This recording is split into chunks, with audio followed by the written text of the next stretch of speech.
Gotcha. Hello everyone, and welcome to my April breakdown of the Speedrunners tier list on the Sykin website. If you've never been to this website, it's terrific. I'll leave a link to it in the description and in the comment section. We like to check the Speedrunners tier list every 2 months. This gives the tier list time for weapons to move around, time for speedrunners to kind of compete with each other and see if they can shift a weapon up and down. And oh gosh, we actually have seen that happen. We're going to be comparing the list from 2 months ago, the one that I captured back then, to the one that I have today, and we're going to be talking about how the weapons have shifted around, what we expected, and maybe we'll do a little bit of speculating as to why it has occurred in the first place. There's also going to be some extra fun for today's episode because Shin Sykin has added a sort of like a breakdown of how each weapon has done for each of the 31 runs that sort of make up the scoreboard for the Speedrunners tier list. So we have that to take a look at. But also, I can kind of actually explain what's going on with the numbers. Last time I was kind of confused by it, but I think I understand it much better now. So I'd like to share that with you. Let's begin by explaining how to read the chart. We're going to start with the heavy bowgun. You can see on the left, the rank means that it's in first place. This basically means that the heavy bowgun is the fastest weapon in the game right now, according to speedruns, right?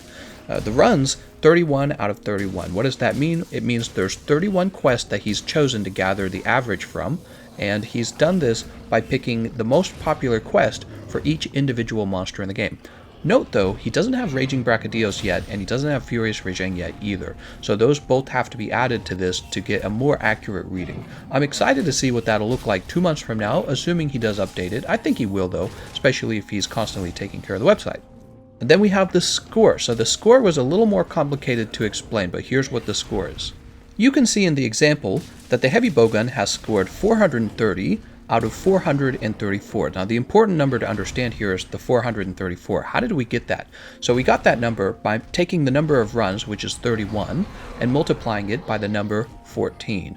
14 I assume is representing the 14 weapon classes and is representing what score you can obtain. So if there's 14 weapon classes and you were to rank them fastest to slowest, then you would take the first place run and say it gets a score of 14, the second place run and say it gets a score of 13, and the third place weapon and say it gets a score of 12, and so on and so forth. So the slowest weapon would get a score of only 1, meaning it came in last place. So for the heavy bowgun, the reason we know this is fairly accurate is because you can actually now go down to his list of all the monsters and kind of count up the rank for the heavy bowgun, and you can find out how it was scoring and then multiply it by 31, and you end up with 430, or an average score, see on the far right, average score of 13.87.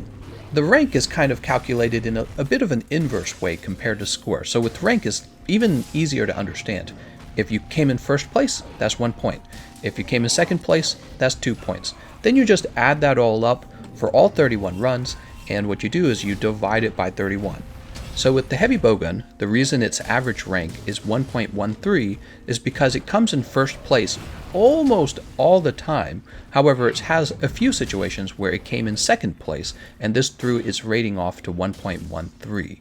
Same with average score. The heavy bowgun gets a score of 14 almost all the time, but there's a few cases where it didn't come in first place, so it didn't get that perfect 14 score, it got a 13 instead, and this brought the average score down to 13.87. I hope this explanation makes reading the list a little more enjoyable. If I messed anything up, just let me know in the comment section. Alright, and now we're officially ready to begin the breakdown of the Speedrunner tier list, with the heavy bowgun far ahead in first place with an average rank of 1.13. That is disgustingly powerful, and of course this is being caused by spread ammo 3 builds, which is crazy powerful when you're playing solo. It's a little more evened out in multiplayer, but of course in multiplayer it's really effective over there as well. It's just that in multiplayer monsters tend to move away from you, so they're out of your range. You don't get as many good shots on their head, but in also the flinch values and stuff like that, right? KOing them is a little harder, but in solo play it is so easy to completely stagger lock a monster and kill them in a ridiculous amount of time using spread 3. Right after spread 3 on the heavy bowgun, who comes in second place other than the bow. And you know what the bow has? The bow has power shot, which, guess what, is very similar to spread ammo. It's almost the same idea, right? So the bow and the heavy bow gun using spread shot, spread ammo, versus, spread power shot, I think is what it's called on the bow, right? Power shot. Correct me if I'm wrong on that. I don't think it's called spread shot. It's called power shot. Coming in first and second place with an average rank of 1.13, which is nutso, and an average rank of 3.03 on the bow. So both of those weapons are ranged weapons, and it makes me wonder, could the ranged weapons be a little bit strong right now? They're kind of easier to use than some of the other weapons, some of the melee weapons in my opinion, especially when you're talking bowguns. So to think that the bowguns are in first place is a little crazy. Also, I thought you guys would find it interesting that the heavy bowgun doesn't even rank well. When it comes to weapon popularity, the heavy bowgun tends to be below the midway point on the list. For example, on the PlayStation, the heavy bowgun is in 8th place for popularity, and it's not moving up. It's staying there. It's been there for a long time. So people aren't like tripping over themselves to play heavy bowgun. It's just a really powerful weapon that is not super popular. Maybe that's a good thing.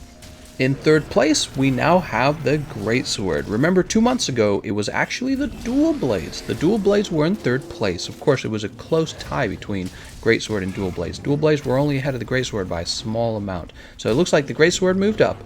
But what's really surprising here is Light Bowgun also moved up, beating out Dual Blades. So it goes Heavy Bowgun in first, Bow in second, and Light Bowgun in fourth. Come on. Bowguns are a little bit strong right now. Bowguns are doing well when it comes to speedruns, guys. So we got Light Bowgun in 4th place. Right after the Light Bowgun, in a very close 5th place, are the Dual Blades. So you'll notice the Greatsword has really pulled ahead with an average rank of 4.42.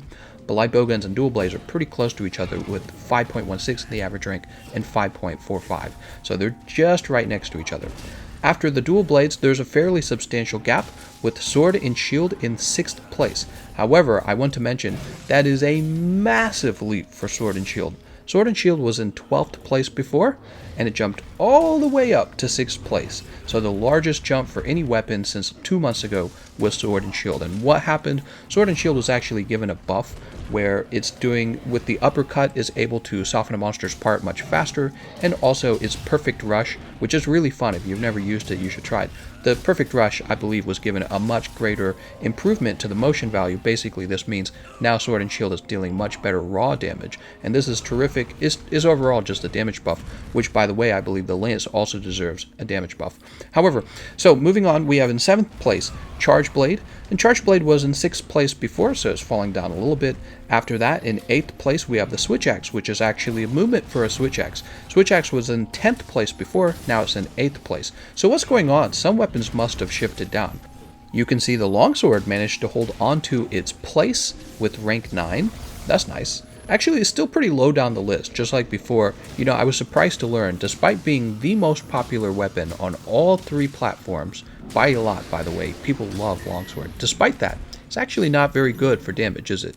Switch Axe, Charge Blade, Sword and Shield, Dual Blades, Light Bowgun, Greatsword, Bow, and Heavy Bowgun are all pretty much expected to outdamage the Longsword. So next time you reach for it, maybe you should consider learning a new weapon. I'd love to see a different weapon in first place on the popularity charts. It'll happen someday.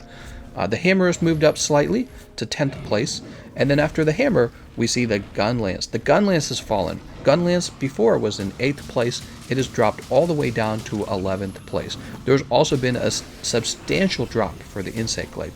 So Insect Glaive, before it was in rank 7, now it is all the way down in rank 12. I was told before that the Insect Glaive does not deal very good damage. The Speedrunner tier list told me otherwise 2 months ago.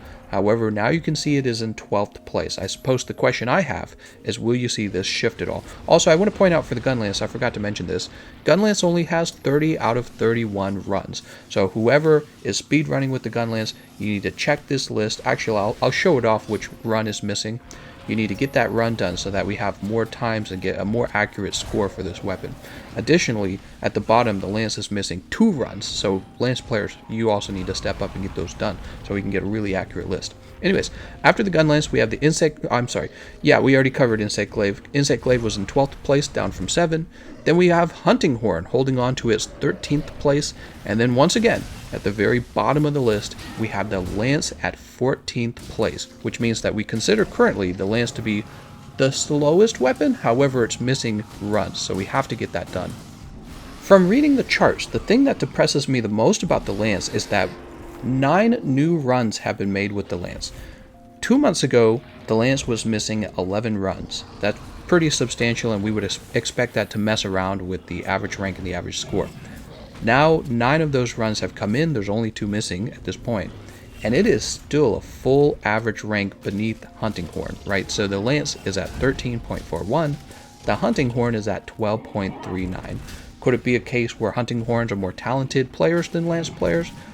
While that's definitely a possible explanation as to why the Lance ranks under the Hunting Horn, one of the things you also have to take into account is that the Hunting Horn comes with the Attack Up Extra Large buff, which means if you're playing on a team, which mostly I always play on a team, means your teammates are getting the benefits of the Attack Up Extra Large, which means the Hunting Horn should just shoot ahead of the Lance in terms of damage output in a multiplayer setting. Even if it's just you and one friend, you should be counting their extra damage as your damage, your own damage, because you cost it as part of your productivity.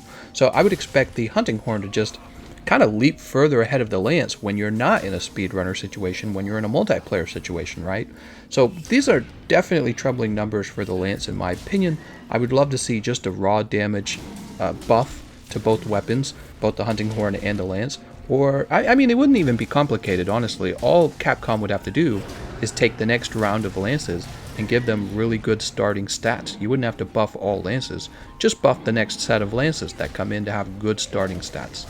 And as I've stated many times, and you'll probably hear me state it again in the future, I think that the Counter Claw should definitely be allowed to be activated on elemental attacks. I have more to say about this in another video about the Lance that I'll probably be releasing soon. Note also finally that the Lance tends to be either the second least popular weapon or the least popular weapon in the game. So it doesn't always make sense to me that Capcom is releasing these super powerful heavy bowguns and light bowguns like a buff to the sticky ammo. We got the Beast, what is it called? The Beast Bringer? Beast Buster, there we go. We got the Furious Rajang Beast Buster is quite literally a huge buff to the sticky ammo. And the Heroic Secret, well, when you're dealing with like a 40% damage increase, that's a benefit to spread ammo because spread ammo is the most powerful thing in the game, and percentages give an unfair advantage to what was already the most powerful thing in the game. So bowguns see themselves already outperforming the other weapons and receiving even more power at this point. This is really not what I would hope to see. I would hope to see the weapons on the lower half of the list, ranks 8 to 14, receiving a nice big buff that brings them more into alignment with the other weapons, because weapon balance makes the game enjoyable in my opinion. Alternatively, if they want to keep the Lance down at the bottom of the list for speedruns in terms of damage output, then it really needs to have some sort of aggroing mechanic, wouldn't you agree? So if the draw to using a Lance is having a shield, why don't we have some sort of aggro mechanic? And they could add this to the game easily with the Challenger Mantle. Simply change the way the Challenger Mantle works so that it doesn't expire the same way. Allow a player to be hit multiple times and still draw all the aggro. That would be extremely fun. It would make the Gun Lance, as well as the Heavy Bowgun, and the Lance, and maybe even the Sword and Shield, even more fun to play because you would be essentially a tank in every fight that you go into. They haven't done that. They've had so much opportunity to do it too. It's not even a complicated change. Anyways, those are my thoughts. That's the Speedrunner tier list for April. If you enjoyed this, be sure to let me know down in the comment section, and I'll see you guys next month with the next weapon popularity video. I want to thank you all for watching, and I'll see you guys next time.